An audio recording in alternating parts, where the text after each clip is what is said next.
Sticking with the theme of low cost, potentially 1 year starting pitching options that could be available for the Braves, go check out this article I wrote, sportstalkatl.com. There's 5 of them. You can also check out the previous segment on our YouTube at sportstalkatl.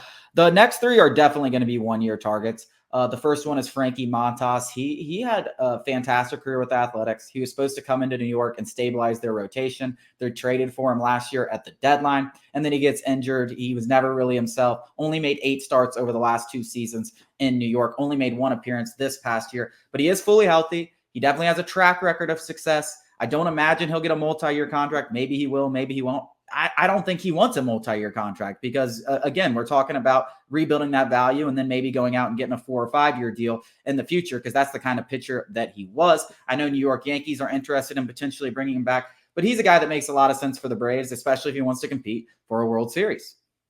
Yeah, it makes a lot of sense on every single level. And I know a lot of Braves fans aren't gonna, be too keen on, potentially targeting at a guy that's had injury history, whether it's, extensive or not.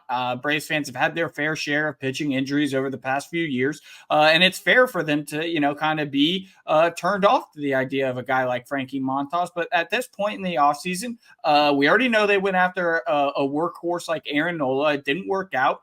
They're not going to be on a 300 or potentially $300 million Yamamoto.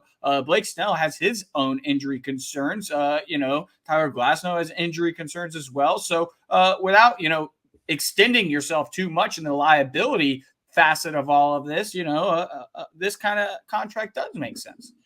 Yeah, I mean, there's not a lot of pitchers these days that haven't had injury concerns. I hate to break it to the people out there. It just doesn't exist. The other 2 are more on the veteran side of things. James Paxton is another guy. Injury concerns. 2021 has Tommy John surgery. Misses all of 22. Comes back, has a really solid first half for the Red Sox. I think of 3.3 ERA in the first half. Then he kind of struggled in the second half. But for a guy coming off Tommy John surgery that really hasn't pitched much in 2 years, kind of running out of gas there isn't abnormal. He's older. I expect it to be something like a 1 year, $10 million deal like he just signed with the Red Sox this past offseason. Wouldn't mind bringing up like some guy like him. And the other name on this list is a former Braid, Alex Wood. Now, we saw his strikeout rate kind of plummet last year.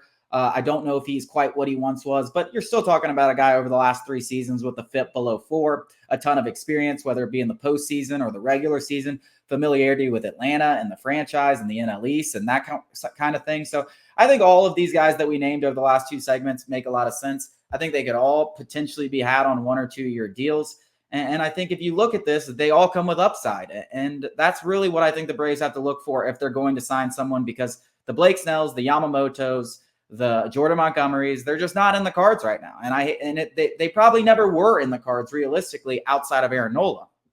Yeah, I think that some fans might confuse the Braves' interest in a starter with their confidence in the guys waiting in the wings, whether that's Bryce Elder or the younger guys, AJ Smith-Shawver / Hergen Waldrop. And I don't think that's the case. I think if they make a signing like this, is purely based on what they've experienced, especially last season without Kyle Wright and without Max Fried for much of the season. The fact of the matter is chances are you're going to have extra arms in there. So it has nothing. It's not indictment, I think, if they do make this signing, a signing like this, which I think it's going to be. It's going to be a low risk, high reward type signing, or even little, intermediate reward. I don't even want to say high reward. And it has little to do with their confidence in the younger guys and more to do with just the inevitable injuries they're going to face.